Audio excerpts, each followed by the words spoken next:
Good morning. Thank you for joining us today. My name is Courtney Yaki. I'm with the F&M Regional Growth Alliance, and here today representing the Business Navigator Alliance of South Central and Southeastern Illinois.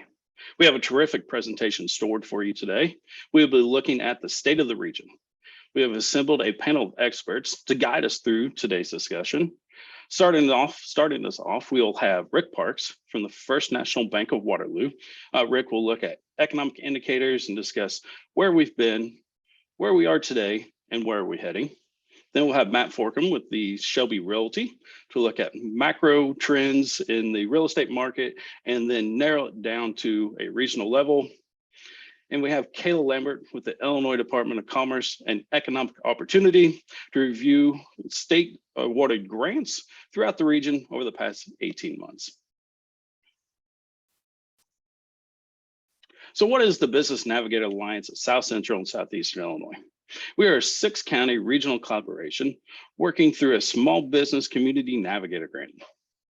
The alliance consists of Angela Griffin from Coles Together, Lori Miner from the Sullivan, Illinois Chamber of Commerce and Economic Opportunity, Risa Shaner from the Crawford County Development Association, Nora Swalls from the Marshall Area Chamber of Commerce, Bob Colvin and Freddie Schmitty from the Paris Economic Development Corporation, and myself, Courtney Yaki, with the F&M Regional Growth Alliance.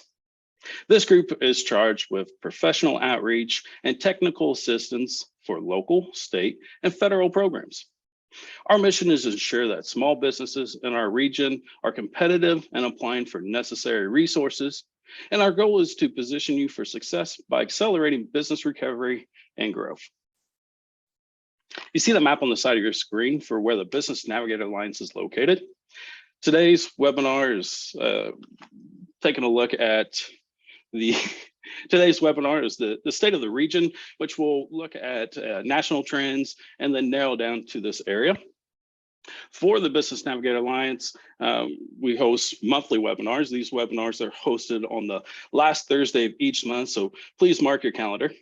Visit www.ilbusinessnavigators.com and sign up for our newsletter to stay informed. We'll also host various outreach events and office hours and offer one-on-one technical assistance. Again, visit www.ilbusinessnavigators.com to learn more. We'll be posting a recording from today's presentation and additional supportive materials on this website as well. Starting us today, we have Rick Parks. Rick joined the First National Bank of Waterloo in January of 2020 and became the president and CEO in June of 2020. Prior to that, Mr. Parks was the senior vice president, senior lender for the Bank of Edwardsville in Edwardsville, Illinois. He has 34 years of banking experience at both large regional financial institutions as well as smaller community banks. He earned his BS in Business Administration from Olivet Nazarene University and has an MBA from St. Louis University. Rick, are you ready to present? Ready to go. Thank you, Courtney. Thank you, and it's a delight to be with you today. Really appreciate the opportunity. I'm humbled and honored to present to you. As Courtney said, Rick Parks, President, CEO of First National Bank of Waterloo, and really glad to be here. What we're going to talk about today is mostly on a national scale, but what happens on a national scale affects all of us on a micro or more local perspective or scale as well. So just very quickly, First National Bank of Waterloo, you can see we have 13 locations, including 2 in part of the footprint of the Alliance. So we're delighted to be part of the Effingham and Stewartson communities. So let's move on into the presentation. As Courtney said, the first things that we will look at on the next slide are, before we get there though, I like this quote, an economist is, next slide, economist is an expert who will know tomorrow why the things he predicted yesterday didn't happen today. Now, I'm not an economist. I'm not smarter than anyone else on this call. However, I might have some information that not everyone has. So that's part of, I think, what presentations like this helps us all do is learn from one another. So if we go to the next slide, please. I'm going to talk about where we've been. That's primarily going to be focused the first half of 2022. Next slide. and then where we are today, where we find ourselves in the current economy. And then we'll look to the future. Next, please. Where are we headed? So trying to forecast and predict based on today's current economic environment, what the days, months ahead might look like. Next slide, please. First of all, where we have been. We all know that the negative impact of COVID does appear to be fading. Caseload is down. The economic impact seems to be lessening, which is awesome news. Next slide, please. What we've also experienced first 6 months of the year is, was what we all know, high inflation. And a lot of that had to do with the pandemic induced recession and the stimulus money that was sent out by the US Treasury to both businesses and individuals to some tune of $5 trillion. Next slide. What that created then was a huge additional glut of M2, which is the money supply. One of the ways we measure in this economy, our money supply. You can see from 1980 forward, a gently upward sloping curve. The gray bands or gray bars are recessionary periods during that time frame, and the most recent recessionary period was the pandemic-induced recession in 2020. If you look at that much more steeply aggressive line from 2020, that has created the huge amount of additional cash in the system. People have cash, businesses have cash, they want to spend it. Next slide, please. We've also experienced supply chain issues. Don't need to go into detail on that. We've all heard the stories of shortages of getting things delivered. Next slide. Of course, the invasion and the war going on in Ukraine, as well as the zero COVID policy that China's had in place, also has affected the supply chain issues. Next, please. Rising wages. Every employer on this phone, everyone on this phone probably is familiar with the upward pressure that labor market and wages has had on our economy. Next, please. We've also witnessed the first 6 months heavy losses in both the fixed income or the bond market as well as equity markets. Next, and in terms of the equity markets, this slide represents what the returns have been from January 1st to June 30th. And you can see from an equities perspective, NASDAQ was down over 30% year to date through the end of June. S&P down 21%, NASDAQ down almost 16%. One of the first 6 month starts for equities markets in 50 years. Next, please. We also saw high interest rates rising. Next, please. The Federal Open Market Committee, or the Fed as it's known, has been increasing the short-term rates. March by 0.25%, May another 0.5%, and then June and July we saw 75 basis point or 0.75% increases. And that was the prior to that, interest rates, short-term rates were pretty much at zero. So that's been a dramatic increase in a short period of time in that Fed funds rate increase. Next, please. Yield curve shift. If you go on to the next page, please. A typical yield curve, and now this is the Treasury bond or Treasury note yield curve. If you look at the red line, that's what the yield curve looked like back in June of 21. Again, pretty typical yield curve. So the x-axis is the time horizon. So the further you go out on that bond or that Treasury, the higher the rate. That's a pretty normal yield curve. What we saw a year later, or June 30th of 2022, is the blue line. And you can see how much that's shifted. Two things, shifted upward and also has flattened out. So the 2-year Treasury, the 2-10 spread is an indicator a lot of economists and bond market folks watch very closely. 2-year Treasury is right about 3% at the end of June. 10-year Treasury was pretty much the same rate. Next, please. Bond values, as a result of that, you remember from your economics or finance classes, rates go up, bond values drop. Next, please. We've also seen the 30-year mortgage rates nearly double. At the beginning of the year, a 30-year mortgage was around 3%. By the first part of June, that rate was up to almost 6%. We've seen that come back a little bit, but that's impacted borrowers' ability to finance a new home or refinance their home. Next, please. We also saw real estate prices increasing, and a lot of that was due to, well, if you go to the next slide, this gives a graph of the median sales price of homes in the U.S. If you're going back to looks like back to the early 1990s, but you can see 120,000. But again, gently sloping upward since the recession, though, the pandemic recession, how much more aggressively that has risen, the median sales price of homes. Next, please. And there are several factors. Number one, we've underbuilt new housing units in this country since the Great Recession, or since 2008, 2009. So we're trying to play catch up. Next. Supply chain. I've talked to many builders, and early in the pandemic, they were having trouble getting windows. Then appliances became a challenge. Some of those supply chain issues have improved, but there's still delays in construction. Next, please. Millennials. The millennials are now the largest generation. If you go to the next slide, as we all know, baby boomers used to represent the largest generation in this country in terms of population. Now the millennials represent the largest population. And that's the group of people, or the generation, that is interested in buying their first home, some of them buying up and trading up. So that's the active real estate market right now, trying to get into the market. Next slide. Lack of existing housing inventory. That's pretty much exists across the country. Next. Labor market. That has been a bright spot in the U.S. economy. Next, please.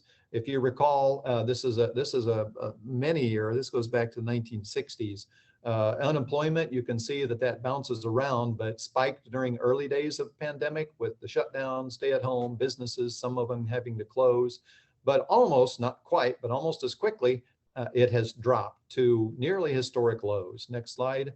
Compounding to that, the consumers continued spending money. Again, $5 trillion went into the system. People are spending it. Next slide is kind of a fun one. She says, I hate to spend money on shoes and purses, but the economy needs me. The reality is, next slide, the economy does need people spending on shoes and purses and cars and new refrigerators and all other consumer items, because the real GDP, 70% of that is based on consumers buying those items, and people continue to spend. We have seen a shift, though, from spending on goods to more services, eating out, restaurants, travel, experiences. Next slide. U.S. population has also noticed a migration. This next slide, please. This is the population shift in the U.S. Since the pandemic. The states in blue, especially the dark blue, are the states that picked up the most population during the pandemic. The states in yellow and orange are those that lost population.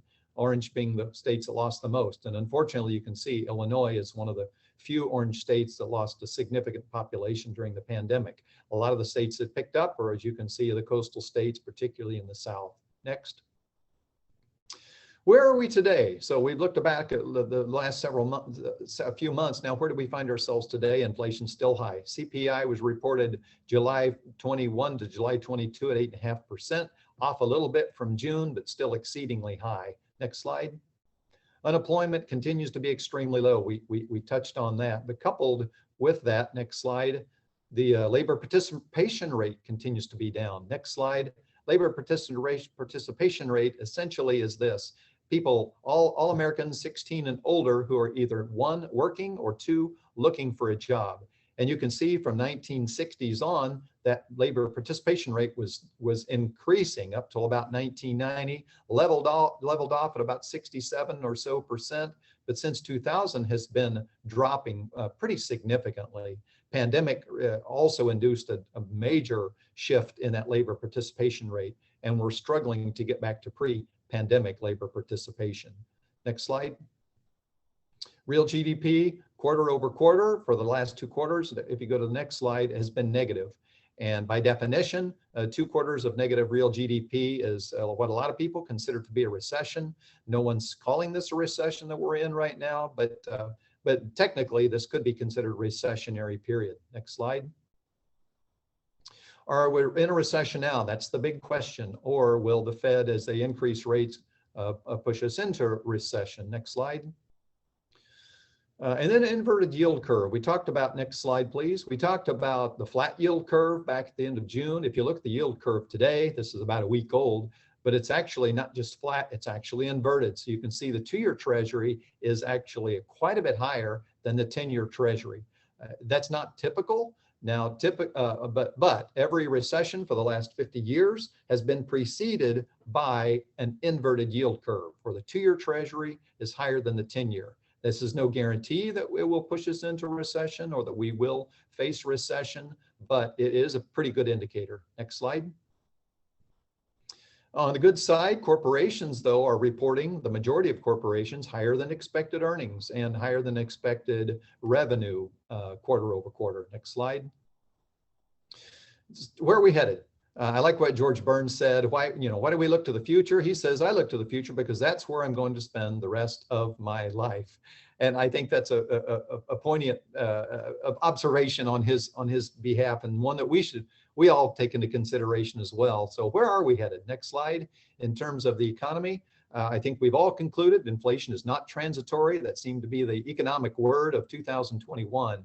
Inflation appears to be here to stay. It's a matter now of managing through it. Next slide.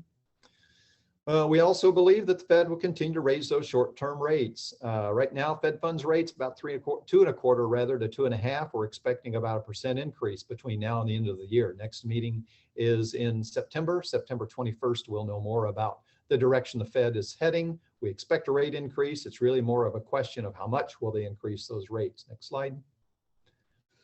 There is still continued global tension on a political front that could affect energy, could also affect our consumer confidence, as well as potentially dampening growth with regard to our relations with Russia. Next, please. Labor market, we believe that will continue to remain tight unless we do enter a recessionary period. Recession appears to be imminent. I think the questions are how deep and how long will it last? Next, please. Home prices, we expect to continue to increase, but most likely will begin to moderate, especially if the housing inventory increases. Next slide. We expect still continued volatility in the equity markets in the days ahead. Investors are still trying to gain clarity on what the Fed's response to this uber high inflation and how they will handle it. Next slide. Recession is the big question that we talk about. Will the Fed be successful in bringing us to a soft landing, or will we be faced with a recession? Now, I don't want to minimize the negativity of a recession. Those can be painful times, but to bring a little levity, a recession, if you go to the next slide, recession is kind of like recess, but it's longer and no snacks. So I appreciate your time this morning and the opportunity to present to you. Next slide. Again, I appreciate it very much, and thank you. Awesome presentation, Rick. Very, very insightful. Thank you, sir, for running through where we've been, where we are today, and what the future may look. I really enjoyed your presentation. And if you have any questions for Rick, or if you have any questions for any of the panelists, please put them in the chat. We're going to save the questions until the end of the 3 presentations when we hit the Q&A section. But Rick, great job starting us off for the State of the Region webinar today. And up next, we have Matt Forkham. Matt is the owner and designated managing broker for Shelby Realty Services in Effingham and Shelby Realty Bitzer and Associates in Shelbyville and Sullivan. Matt has been in the real estate industry since 2007. Matt, are you ready to present? Yeah, Courtney, thank you. All right, well, as I'm going to segue on for a lot of the things that Rick touched on, particularly in obviously the real estate market. So the state of the region here. Courtney, can we go to the next slide, please? I want to talk about what I included for the region. So some of the data that I pulled, mostly from realtor-based sources, from our multiple listing service information, and most of this tends to focus on residential properties. But I kind of try to do a geographical spread here from Coles all the way down to Crawford, Edgar, Fayette, Shelby, Moultrie, Effingham counties, kind of get that pocket of geography. I know that's maybe not perfectly geographical to the Business Alliance region, but I felt it gave a good representation and kind of moderated some of those housing values in different communities. So we're going to take a look at mostly residential and also farmland values. I thought that was an important thing to touch on, as we see that is really kind of the underpinning for land values. You take farmland, that's what it's going to be used for, unless you build a house on it or build a factory on it or develop it in some other way. We've got prime farmland here in the Midwest, and there's certainly a value basis for agricultural production, so important to consider there. We'll also take a look at the marketing durations, the trends and projections, where we've been over the last 2 years, and talk a little bit about where we're going. Courtney, can we go to the next one, please?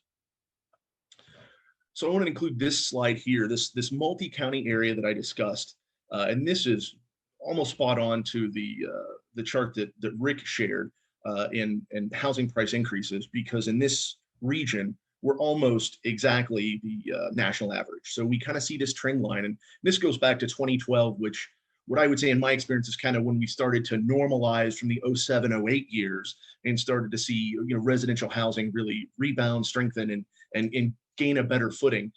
We see kind of a normal trend line there from 2012 over to that 2019-2020 area, and then we see the jump from the neighborhood of the $120,000 to $150,000 ballpark. Pretty good acceleration there in residential values. Next slide, please, Courtney.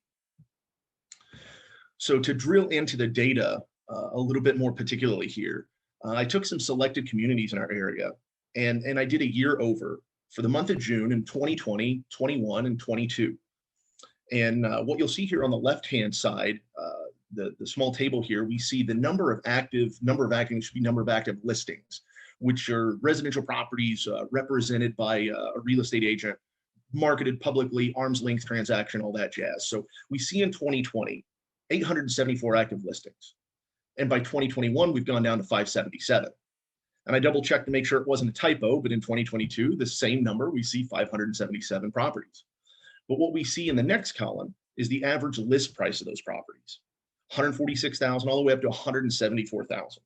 So the year over year change, we see some pretty substantial movement there, which from the 2020 number to the 2022 number, we see, I should back up, from the 2020 to the 21 number, we see the 9.93% increase, but we have a corollary event there because we see a reduction in available inventory with the number of active listings reducing in the marketplace.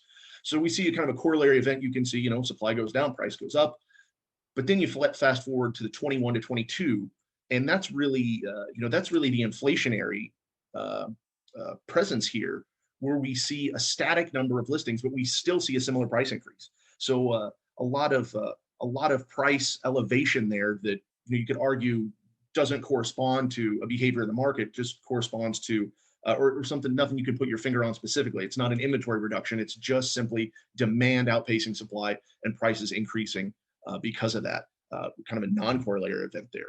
But overall, we see a 19.05% increase from that June 2020 number, 146 to the June 22 number, the 174, which is just about spot on. The Case-Shiller index for the period was 18.6%. So we're actually just a tiny bit higher than the national average. In the chart on the right, you can kind of see here the blue lines versus the green lines. We start to see this inversion here in about April or May of 2020. And from my experience in our brokerage, in our businesses, that's when we really saw our market kind of unleash. We saw a lot of compression in the spring of 2020. We were coming out of the winter, which is typically slower. That market's going to open up usually in around March, kind of weather dependent. And we really held off more into May, somewhat into June even, before we started to see that market open up. And that really kind of corresponds with where you start to see the inversion of price to supply here on this chart. So anyway, the market's working itself out, I guess. Courtney, can we go to the next slide, please? And I wanted to drill in and show, I was chatting with Rick just a bit before we started this presentation, talking about the trends, even in a region compared to a more hyper local. When you start to look at things a little more granular here, for our audience that's familiar with the Effingham area or works in the Effingham area, which is where we have an office, you'll certainly, you will have taken note of housing changes here in this market. And it was very interesting to me to see this about $160,000 price point up to about a $240,000 price point in the span from basically 2020 to 2022. So anybody that's doing some napkin math real quick, a 50% increase there.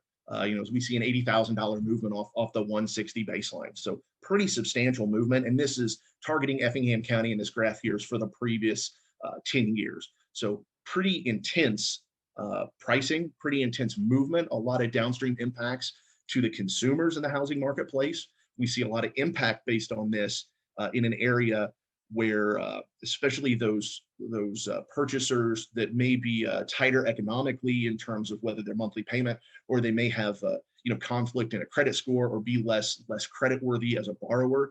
are really being driven out of the market as we see this price escalation happen. I will kind of go on a tangent here and talk about some of my notes. This to me is indicative of high quality economic growth in a region without housing support behind it. And I think that's important to note here. We've seen Effingham continue to grow, continue to develop as a case study here for our presentation, but we haven't necessarily seen housing keep up with that. So we see, limited supply. We certainly see the price escalation here. And I think that eventually, I'll comment on this a little further, but eventually, I'm afraid this creates a bit of a circular firing squad where this is going to create such an inflated cost of living. Employers are simply going to have no choice but to escalate wages to attract talent and so on and so forth as we move forward, going to perpetuate increases in housing prices. We'll talk a little bit more about that down the line. Courtney, next slide, please. What I wanted to get to as well was to talk about farmland values. I mentioned that farmland kind of ag production is an underpinning value basis for all the dirt that everything we have, all our improvements sit on. So this chart was just stolen, quite frankly, from the University of Illinois, who's very, very smart people that study this on a daily basis. And this is from their Farm Doc publication, something that I read on the regular and very informative for folks in this industry. What we really see here is if we look to the far right in about the 2020, well, let's go to 2015 to 2020, we start to see land price exceed cash rent. And what's important about that, not to get too far in the weeds here, cash rent being, an operator renting ground from an owner, from a different owner in order to put their ag production on that property. And we've seen land prices outpace that. So if we make the assumption that cash rents represent farm operators in a normally operating market, you've got arm's length transactions and no discrepancies there that would skew your data. What we're seeing is operators not keeping up with land prices in terms of cash rent here. As we get to the 2020, 21, and 22 years, we really see a high escalation, just an absolute runaway there of land price to cash rent prices on an average. So that to me speaks to some of the things that Rick talked about as well, the injection of liquidity into markets, and now we're really seeing investment from non-operators in the ag space. And that's, they're looking for maybe stable returns, safe bets. They're looking to park their cash that's maybe not performing in other asset categories and put it into something that's been historically very stable and very safe, and that's land. And now we're seeing that escalation. So we're really seeing farmers, owner-operators, have to keep pace with that in order to increase their farm holdings, in order to increase their operations. If they want to be an owner, maybe buy the field adjacent to where they farm or something of that nature. And you really start to see this competition when you bring in institutional cash to our local land values. And eventually that trickles down to subdivision development being more expensive for the lot and so on and so forth. Courtney, can we go on to the next slide? And just to kind of, had a pretty short presentation here, but just kind of summarize, I wanted to just talk a little bit about some of the features that I'm seeing and some of the brokerage approach. So from a broker perspective, we've definitely seen what I would describe as a non-normative residential market. And a couple of those reasons we've seen such limited inventory has really centralized seller power. It's really been one-sided stuff as you see one really nice house come on the market, one seller, one property available, non-portable. You can't pick it up and move the house. You're negotiating for this very fixed anchored asset, but you might have 20 buyers that want to see it on that first half day, the first morning. And that results in those buyers having to be very competitive. And the psychology then of knowing that they have to be very competitive kind of perpetuates an escalation of buyer competition.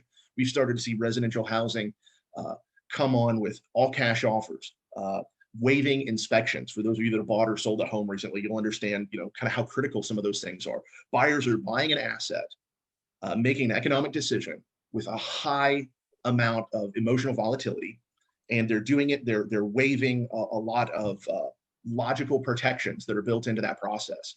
And I think, we've really seen that drive the market, and now we're starting to see that soften. Agent guidance as well. We have to be honest to our clients and say, here's how to make your offer effective. Seller, here's things to think about as well. And so that doesn't really help, when agents have to be honest with our folks and tell them where the market's going. Just one final thing here before I wrap up, just to discuss the kind of where we go from here, I agree with Rick. I think we're going to see our prices moderate, potentially soften a little bit. We still see more buyers than sellers, even though we see a softening or reduction in the demand side as expressed through the cost of capital with loan rates going up. That's not solving the supply side issue. And until we see meaningful inventory changes as a region and as a nation, we're going to continue to see those shortages expressed as price increases and difficulty for buyers. Overall, I think in our market, we're still a very conservative area. We don't see the ebb and flow quite like you'd see in a major metro. And I think long-term, even if we see a flat line of property values for the length of time that buyers are staying in homes, I think we're going to see those buyers ultimately be okay. Just through longer term appreciation, they're going to make that stuff up. So I would encourage any business leaders, any community leaders that are on this call, look at housing in your areas and focus on housing as a way to help your community survive and thrive. That's all I have. Thanks, Courtney. Wow. Excellent presentation, Matt.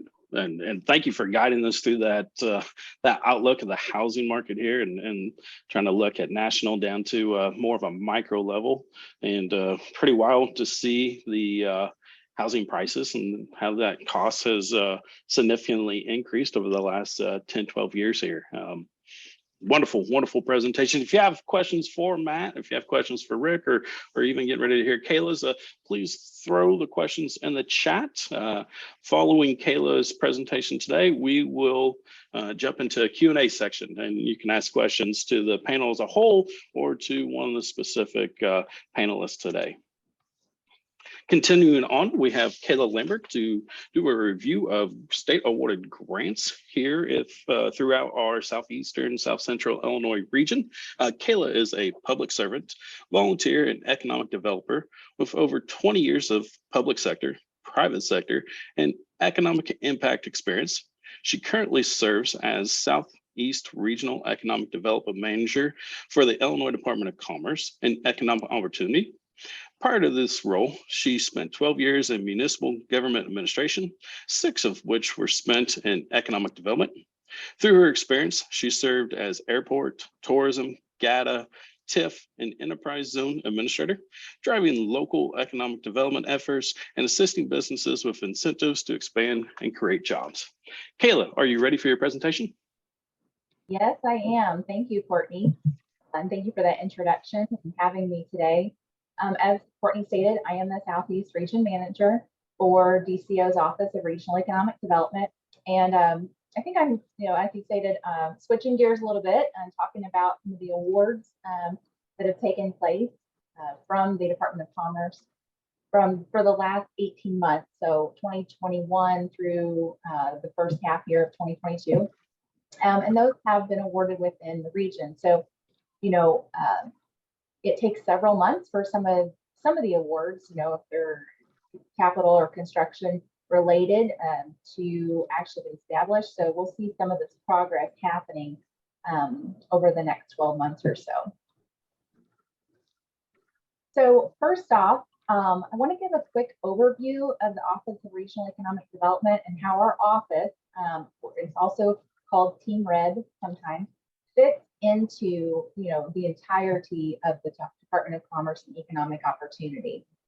Team Red, we're made up of 15 staff members, and we're divided throughout the state in 10 economic development regions. The Southeast region is made up of 13 counties, so you can see here in light blue. And the Office of Regional Economic Development is one of 13 other departments within the Department of Commerce. So our office actually does not manage any programs, but we support those other departments within DCO by promoting their programs, providing technical assistance, listening to opportunities throughout the region to where we can line up those programs with those opportunities. And I want to point out my office is not in Springfield or Chicago. I'm located in the region in Marion County. Lived here for almost 20 years in the region, and I regularly travel to all the other communities within those 13 counties. So on to the investments in the Southeast region. So in the last year and a half, the Southeast region has received over $44.5 million in awards and program funding. $44.5 million. And this does not include, I did not include any funding that was provided through the Community Assistant Department within DCO. That department is, those funds are usually dispersed to community action agencies and service agencies to assist individuals with housing and utilities and things like that. But I want to start with highlighting those awards, starting with programs that are available in the Community Development Department. So earlier this year in 2022, there were $3.8 million awarded to help 7 communities with public infrastructure improvement. And then last year, in the spring of 2021, nearly $3 million was awarded to 4 communities for that same program, the public infrastructure program, and 2 grants were awarded, totaling a little over $1 million to 2 communities, and they're going to be able to provide housing rehabilitation improvement to 15 to 20 approximately single-family homes. Another program that's available through the CDBG through the Community Development Department is the Economic Development Grant. This grant is available on a rolling basis throughout the year, so it's not an annual application. It's available when there are economic development opportunities that come up. You can apply for that. There's a grant that is in the amount of $230,126, and that's going to help a manufacturing facility expand in the region. So next.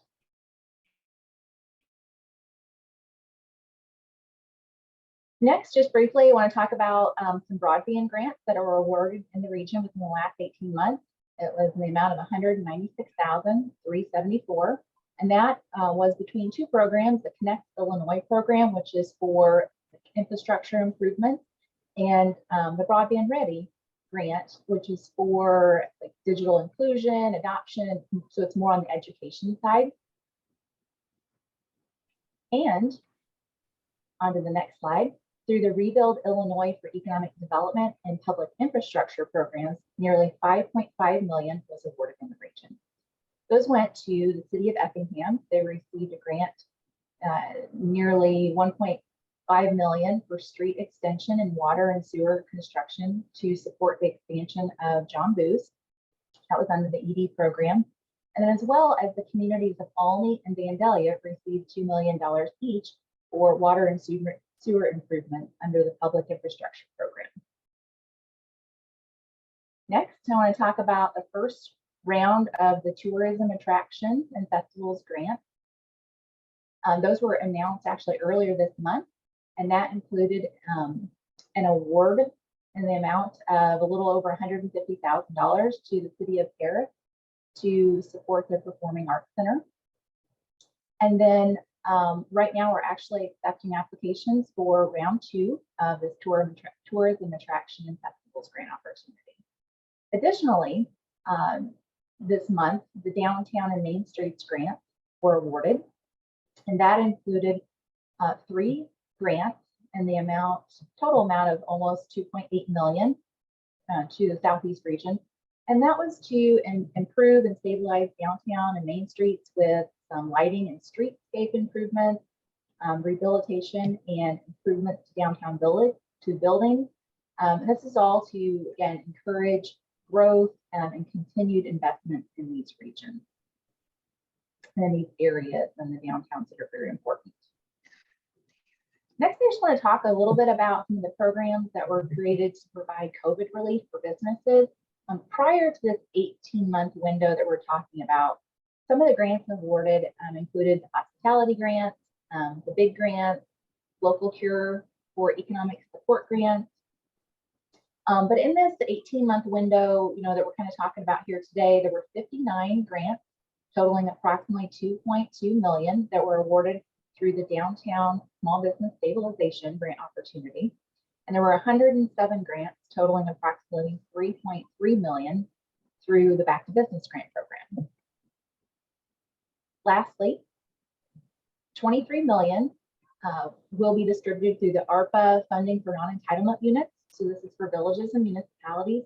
And I say will be because half the funding was provided last fall, and then the remaining half will be dispersed the end of the summer or early fall for that program. I've heard from some communities who have claimed, the allowable revenue replacement formula, and they have been using funds for governmental services for some much needed expenditures for things like water lines, sidewalks, public facility improvements, and the purchase of service vehicles. And lastly, you may be thinking, so how do I learn about these grant opportunities? And I can name a few ways. I send out a weekly newsletter where I highlight the new opportunities from DCO, as well as state agencies that might have opportunities that are available, and we try to capture those and include those weekly. Also, you can visit DCO's website. There's an area there, which I've highlighted on the slide here, where you can find the current grant opportunities that are available. And also you can visit grants.illinois.gov and under the catalog of state financial assistance, you can go in there and actually search for grants by certain categories. And that wouldn't just be DCO grants, that would be grants from all state agencies that may be out there, like IDNR or IDOT. So it's a good place to take a look at from time to time and see what opportunities may be active, or programs that have existed in the past that may be coming available in the future. Or you can reach out to me. My email is kala.lambert, LAMBERT @illinois.gov. Awesome. And Kayla, if you'd put your email address in the chat for everybody to see as well. And I had just a little feedback you cut out there when you started talking about the catalog. Can you just note what that catalog was to be able to see grant opportunities? Yeah, so it is a catalog for state financial assistance. So I think the acronym that'll be on there is CSFA is what you're going to be looking for. And that's going to be under that grants.illinois.gov website. Awesome. Thank you for that. And amazing presentation. Thank you for the review of grants that have been injected to our region over the last year and a half, and 44.5 million. That is not a small number by any means, and has been a great support to the region as a whole, especially from an economic standpoint. If you have any questions, please throw them in the chat. We're going to jump into the Q&A section here. I've had quite a few questions come in through the Q&A, but throw them in the chat as well. We've got about 15 minutes left for this scheduled time for the webinar. We may continue the discussion as well. To start us out, the first question that came in was during Rick's presentation, and a lot of these questions that the other panelists would like to jump in as well, please do. But Rick, what sectors are experiencing the most growth? And it's kind of a two-point question.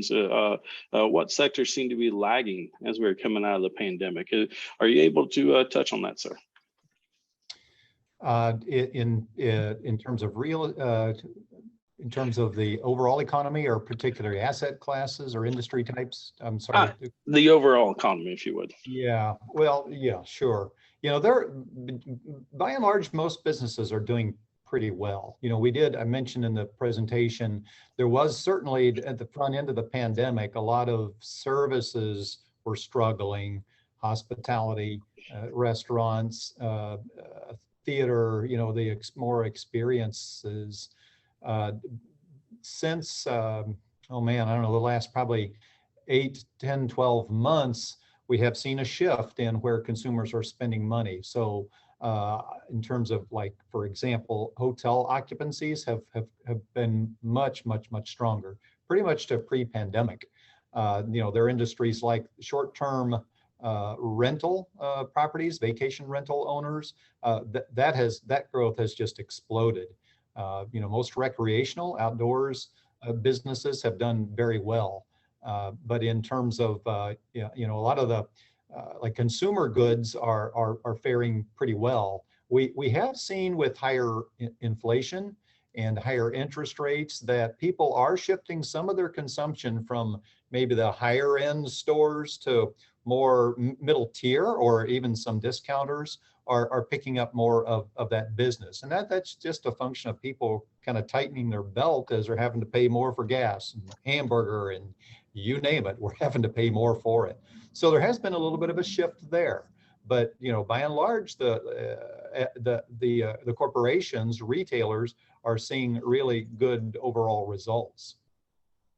And a follow-up to that, the additional question that came in during the presentation, and maybe it touched on this, but have we seen wages increase in the labor market as it's tightened? So we just definitely discussed the tightening of the labor market, low unemployment, and businesses are doing well. Is that corresponding with increase in wages? Are you seeing that?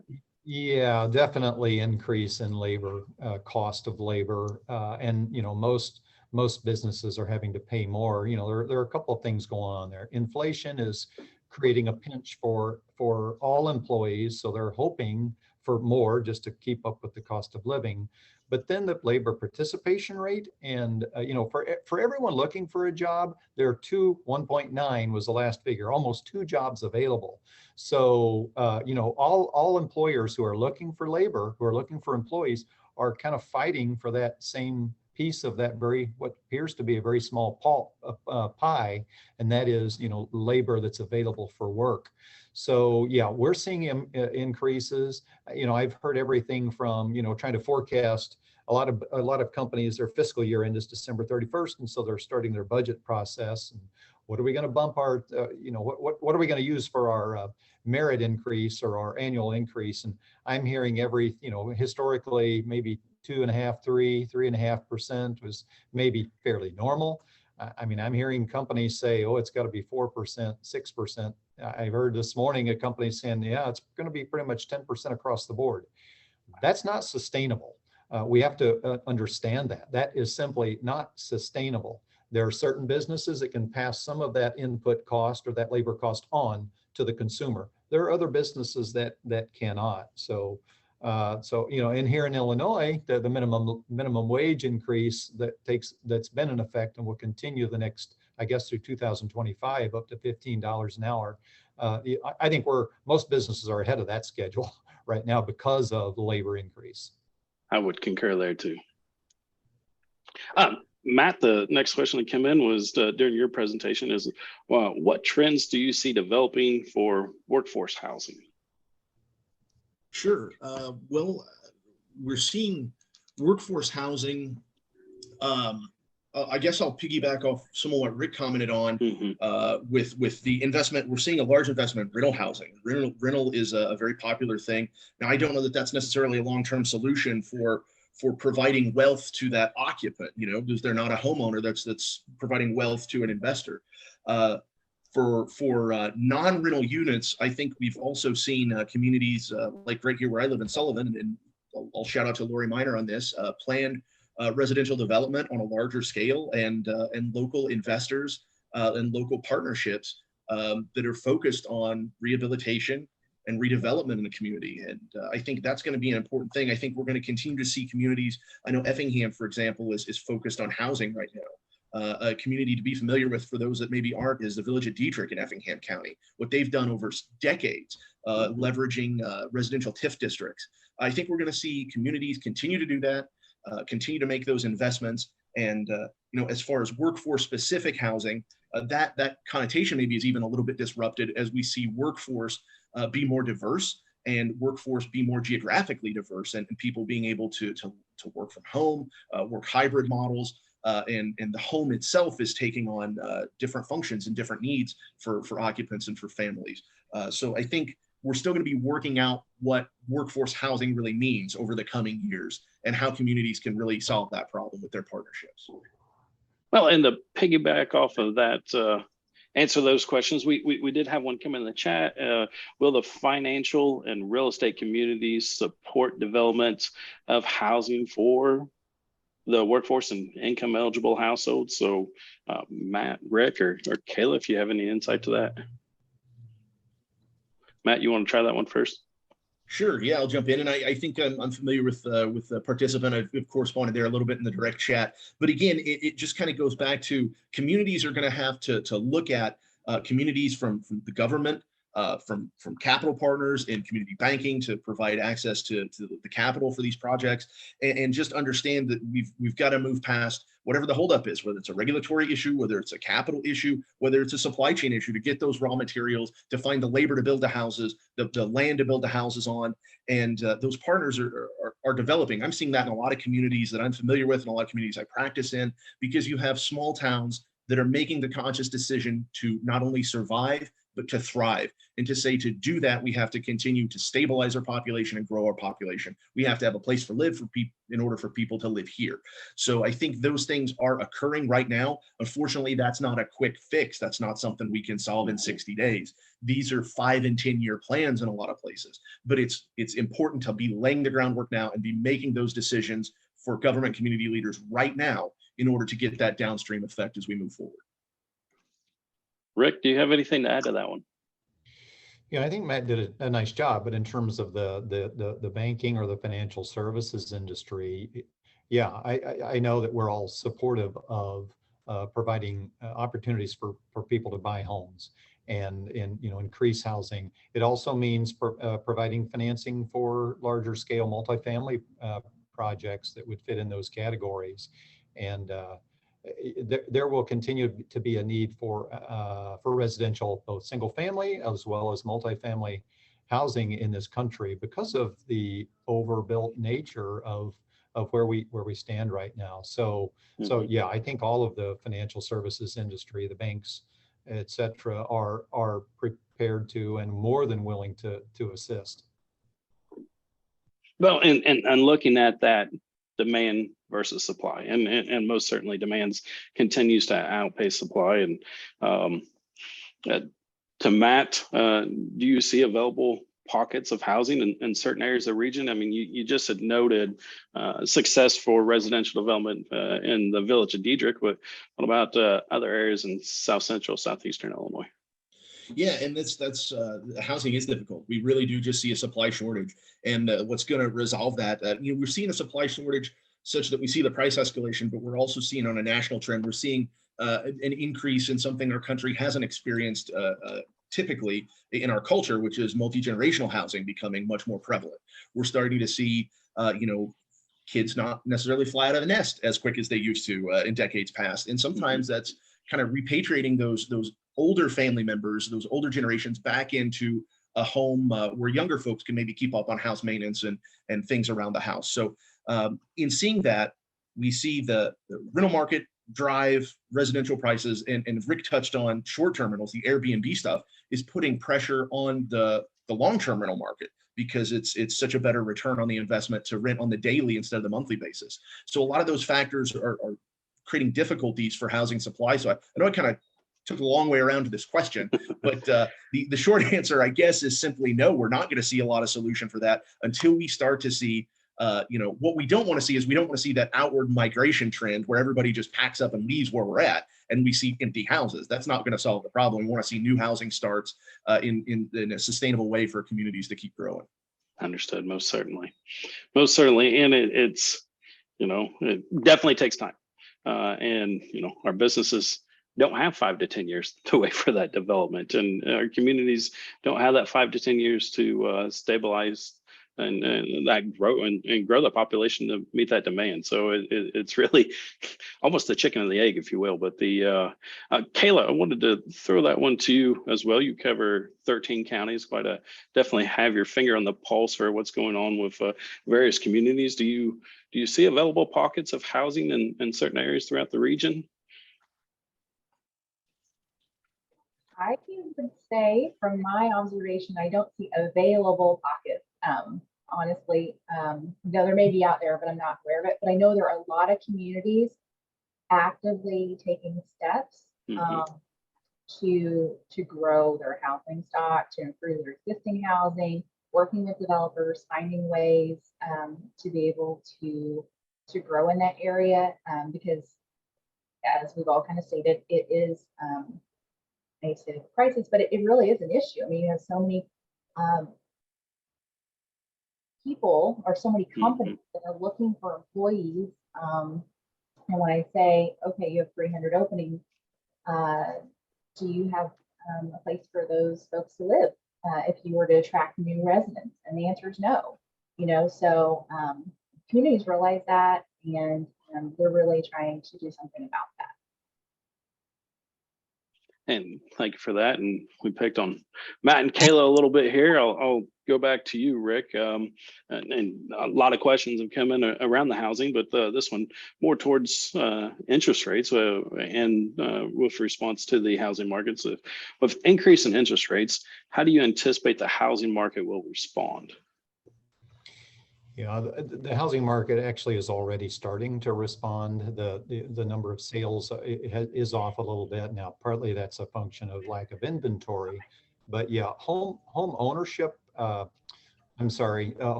affordability index is becoming more of a challenge. And honestly, the group that I probably feel most sorry for are those first-time home buyers. You know, those who have a home already and are wanting to buy up, they've got good equity in their existing home. So they're going to come to the table with a good amount of equity to buy that second or third house that, you know, that they're buying.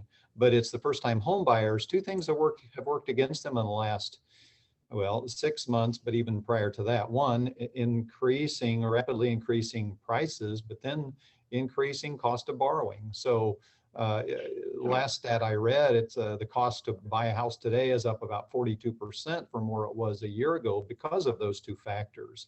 So, you know, that is creating a strain on the first-time home buyers. I think part of the question is, where do interest rates go from here? We know the short-term rate, you know, we talk about interest rates. They're really kind of two primary buckets of interest rates, if you will. One is the Fed, that's a short-term rate. Those the Fed dictates. That's the overnight borrowing rate between banks, and then banks, which translates to short-term rates like car loans. If Fed funds rate goes up, typically car loans, credit cards, home equity credit lines, business lines of credit, those rates will be commensurate with the Fed funds rate shift. Then there's a longer term rate, and like 30-year fixed rate home loans. The 10-year treasury is a better indicator of where that is headed. 10-year treasuries have moved up over the last 9 months or so, and they're I think there were 3.10 this morning, 3.1%. It got as high as about 3.48 early June. And so it's come down a little bit. As I said earlier, you know, the 30-year money got as high as about 6%. It's come off now. National average, I heard this morning, was 5.18% for a 30-year mortgage. But you compare that with where it was, you know, a lot of people refinance or bought homes when rates were 30-year money in the twos. So, you know, this is a big shock to the market. So it will absolutely have an impact on housing. If we had a glut of homes on the market right now, it would have a more meaningful impact. But that inventory being down is kind of fighting against the higher interest rates. Well, and to continue on, and I know you don't have a magic ball in front of you, but if you did and could gaze into that, a lot of the news and what I've been following is, you know, leading up to the start of the day with the Jackson Hole Economic Summit, and everybody concerned of what tomorrow's discussion or talks are going to be. Any insight, any thoughts to what we may be looking at, or what may happen to the stock market and potential shift in interest rates come September? Yeah, again, short-term rates we're expecting to continue to go up. A lot of investors, a lot of bond market traders, a lot of economists kind of feel like a lot of the upward pressure on rates in the long term are already built in. So we might see some increase in long-term rates, but we expect the short-term part of the yield curve will see the most upward pressure. Now, what does that do to the stock market? As we said earlier, it's been a tough ride the first 6 months of this year. Have seen some nice recovery since June. This week hasn't been great, but typically when interest rates are up, the equities markets are down and vice versa. The first 6 months they were both down. Interest rates were up, so bonds were down.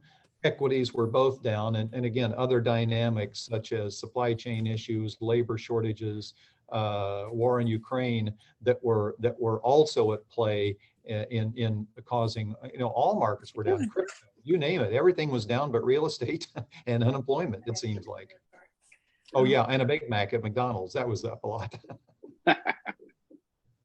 And Kayla had a request come in. Can you put the link to DCO's website that you had in the chat from your presentation? And Rick, as you were answering that last question, another one came in.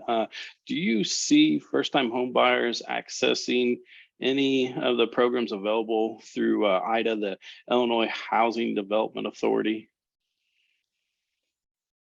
Is that one that you're familiar with or can touch on, these first-time home buyer programs, or the programs to help assist in purchasing housing, especially those that may be at a lower socioeconomic scale?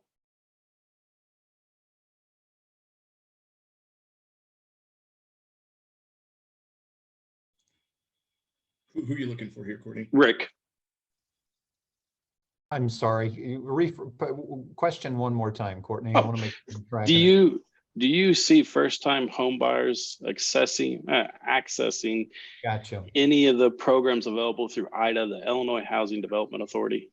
Yeah, I'll be honest, I'm not terribly familiar with that. So, someone else on the panel is familiar. Our bank really doesn't participate much there. What we have seen is this, not so much IDA, but we have long-term fixed rates. We sell ours to Fannie Mae.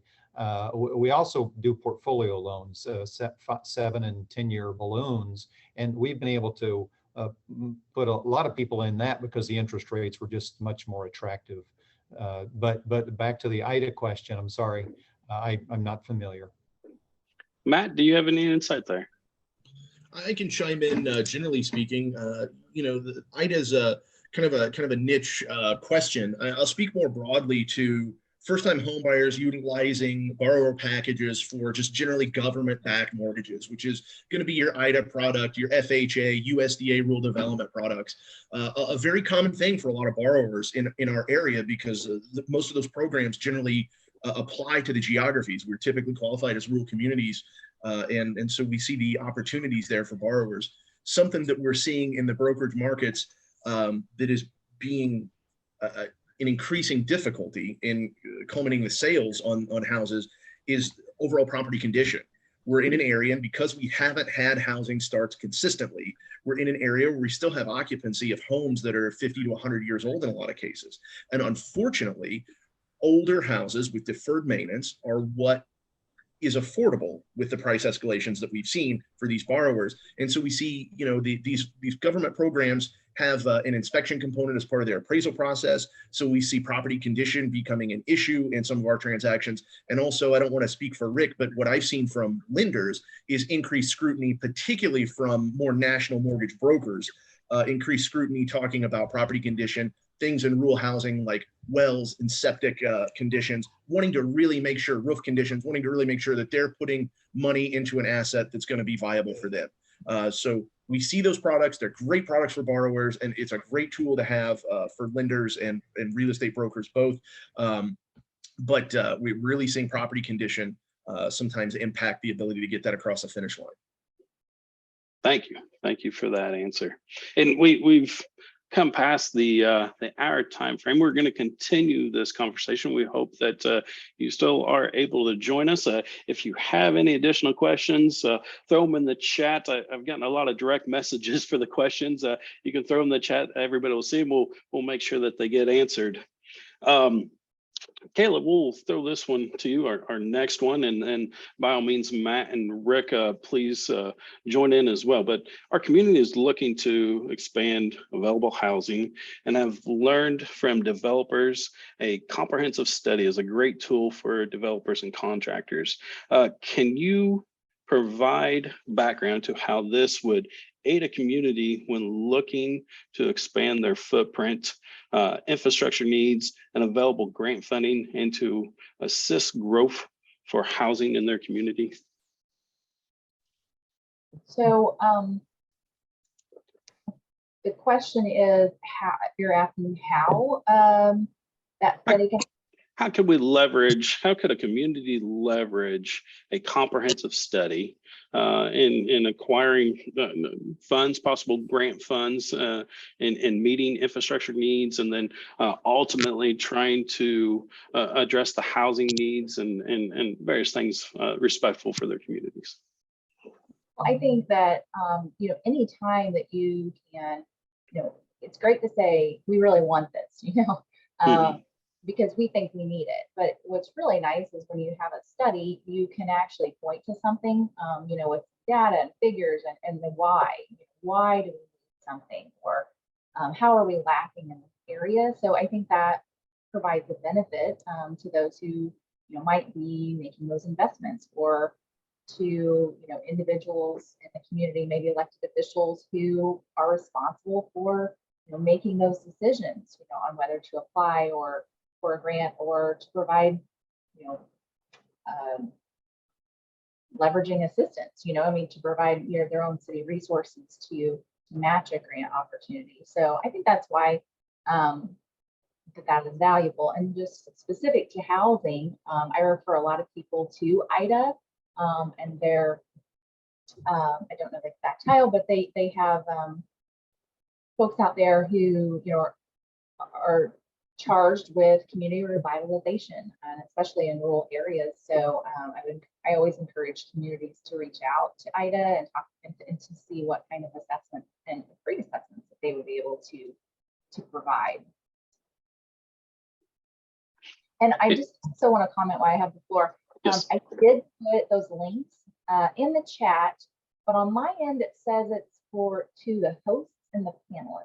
So I hope that participants can see those. If not, maybe you can help me out there. So I just want to point that out. We'll get them out to everybody, and we'll make sure to include those links in the follow-up.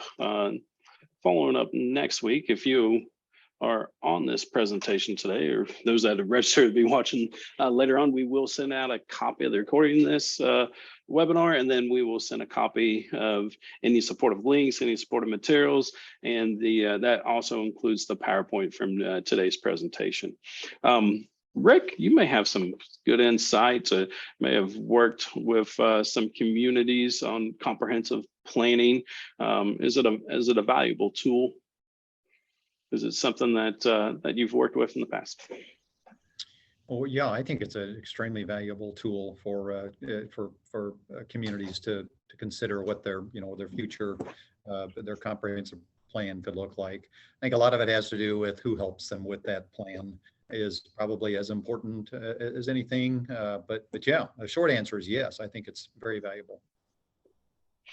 So good information going in definitely makes good information coming out, or the better chance of. So most certainly get the most relevant data that you can, and interpret that to the degree for your respectful areas as well. Agreed. Matt, any additional comments? No, I don't think I have any follow-up. I think great points. You know, I think you've got to have a plan to know where you're at and where you're going, and definitely a valuable thing to do for these communities. And Kayla, I think this one would go to you, just came in. Are there some funding programs that require projects to be part of a plan? So I'm assuming the funding program, maybe grant opportunities require you to have a comprehensive plan or be part of a comprehensive plan? Sometimes you can get extra points. You know, if you can point to a comprehensive plan that already exists, especially if you can point to one, you know, maybe at the local level and at a county level, you know, seeing that regional collaboration.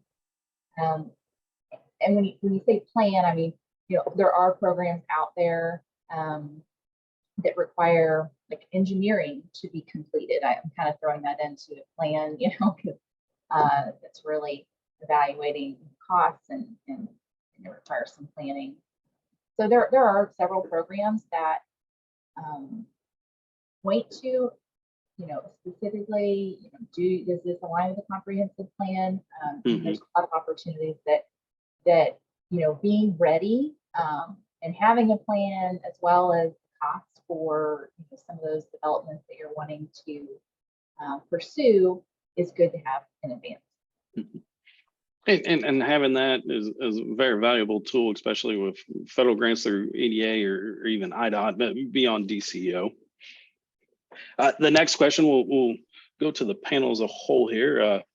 What will happen to the state of the region? And I'm going to put an if, but this says when the next COVID strikes. Will we be able to withstand the impact?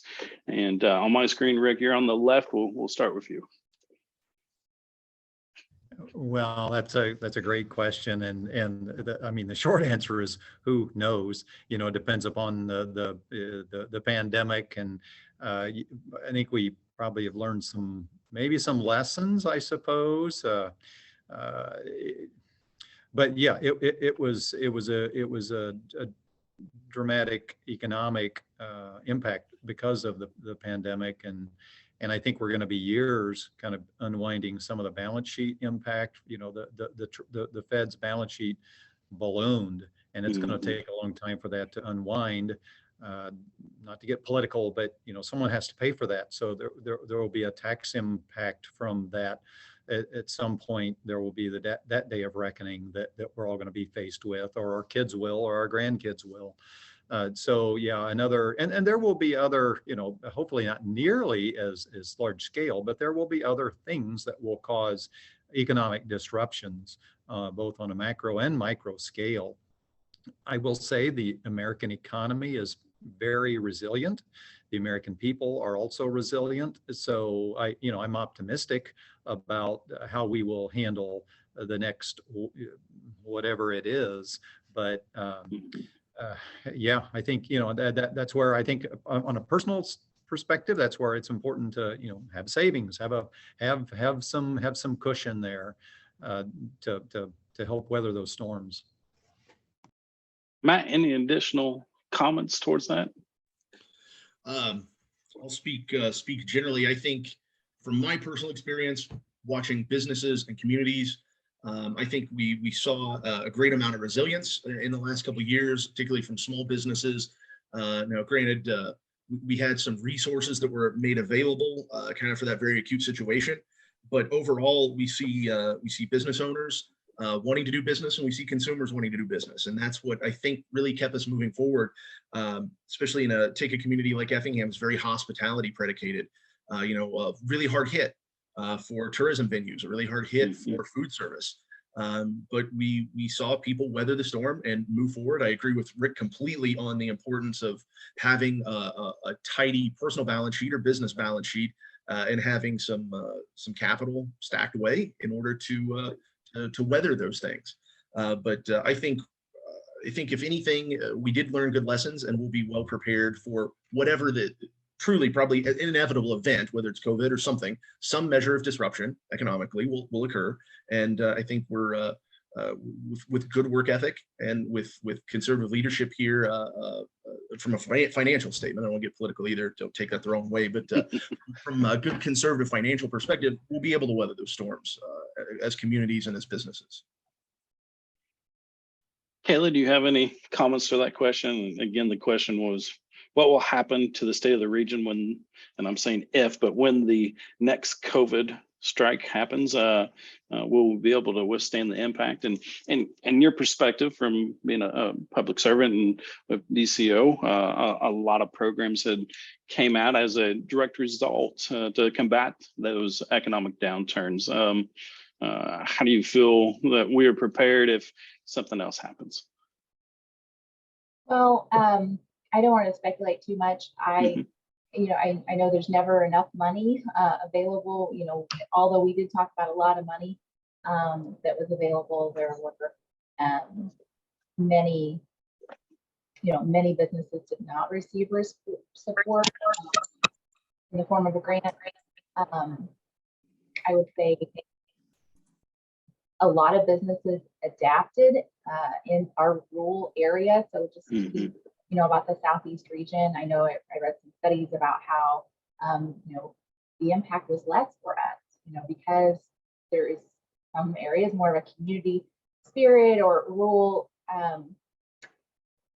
spirit. I don't really know how to phrase it another way, but there were a lot of businesses that adapted with curbside pickup and things like that, and received a lot of local support from residents that live near those businesses to help them out. So it really doesn't answer your question for what will happen next, but I would just say that I think individuals, businesses, leaders learn a lot. So we have to be, I would say, better prepared than we were before. So I would say that, and again, that echoes Matt and Rick's comments. Excellent. Thank you. Thank you. And I think we got time for one more question. Had a couple come in. I'm going to group two of them together, but how does the fiscal state of the region rank in comparison to others which you might be familiar with? And the other question was, does our region follow national trends? So if you want, I'll give it to Diller, to the person's choice if they want to talk more on the national trends to the region, or just looking at our region compared to other states. And ladies first, Kayla, if you want to start. To be honest, I couldn't tell you where we stack up in the region against others, but maybe Matt or Rick might have a better answer for that. I can look at all the awards that have been, provided throughout the state. That's really kind of what I talked about today. And in many regions, it was very similar. A lot of regions receive more awards, but they have more people. As well. So, kind of look at it like that. Matt, do you have a comment to the question? So again, how does the fiscal state of the region rank in comparison to others which you might be familiar with? And if you want to touch on the housing, I know that's more of your realm there. And are we following national trends? Yeah, thank you. I can't speak very intelligently, I guess, to the broader question here in terms of other regions. I just don't know that I'm as informed to be able to answer that question as maybe I should be. But I do think, I guess not to be quippy, but national trends are national trends because, they're compiled by the combination of all this local results. So I do think we follow national trends. I guess I would comment on, my experience in maybe the 07, 08 years when we started to see some real housing downturns. We did follow national trends. We saw a housing impact, we saw a market impact, but how that expressed itself for us locally is we saw increased lender scrutiny. We saw a tightening of those loan belts. We didn't see foolish loans, for example, by, as long as you can, sign on this dotted line, there's $400,000 to buy a house. We didn't see any of this crazy stuff. And we're not seeing it now. So I don't think because we don't see the elasticity go out on some of these, I guess, irresponsible actions, we don't have to pay the price on that. So as far as us, I maybe took that a different way, but as far as us, yeah, we do follow the national trends, but I think ultimately, we're not looking here. I truly don't think at an economic collapse. I don't think we're facing dire straits. I think we're in a good position, and I think we'll weather the storm, kind of as Kayla mentioned, due to some of this resiliency. Yeah. Awesome. Thank you, sir. And Rick, you want to take us home? Well, yeah, I guess I have a couple of thoughts on that. One of the beauties of the Midwest is that our peaks and our valleys are not as high and not as low, whether that's real estate or, overall economy. So that, that in terms of, the future, and so that does make us a little bit more stable here in the Midwest. I shared with you, unfortunately, the sad reality with regard to our population shift, a lot of people moving out of Illinois. That long term, that doesn't bode well for us. And, we've got things we probably need to do to help cure that. From a housing standpoint, some of the stats I've read, nationally, year over year, June to June, 21 to 22, real estate's up 20.2%. I would say that in our market, it's not as strong as that. That's a national average. You go to Atlanta, it's up 40%. Nashville's up, 35%. Jackson Hole, where they're holding the summits. I heard this morning on the radio, they were commenting a 5-bedroom home, $22 million, but they broke that down on a per square foot cost, $3,200 per square foot. That's a world that we don't understand. When we're talking, $150 a square foot kind of prices. So, there are other markets that are much hotter. But again, I think that speaks to the peaks and the valleys. We just don't have them nearly as dramatically. And there's I don't know. I like that. I like that the peaks and valleys aren't nearly as great. So the speculation isn't as great. Thank you. And with that answer, we're going to conclude the Q&A section here for today's webinar. Thank you to our panelists. A most graceful thank you, not only presenting to us today and guiding us through a look at the state of the region, but making it through those questions. Some tough questions to answer, especially ones on the fly for you. And wonderful insight today through your respectful areas and where your expertise are. And I think we delivered a lot of great and wonderful information to everybody. I hope everybody that was able to attend this or that is watching the recording later has really enjoyed it. Again, this recording will be on our website at www.ilbusinessnavigators.com. Next week, we'll follow up with everybody that registered. You'll get a link to the recording. You'll get a copy of the PowerPoints and the links that Kayla provided and any other supplementary materials from today's presentation. When you are on our website, ilbusinessnavigators.com. Sign up for our newsletter so you can keep up to date on future webinars. We host these the last Thursday of each month. Next month, we're looking at September 29th. We're throwing around the topic trying to form up the webinar, but taking a look at the energy sector and what the changes with utilities and specifically towards energy and how that's affecting our region as a whole and our local economy. So we hope you join us for that one too. Again, thank you to Kayla, to Rick, to Matt. Wonderful presentations today. Great insight from the Q&A. I really enjoyed today's presentation. Hope everybody else did too. Everybody have a good day. Thank you.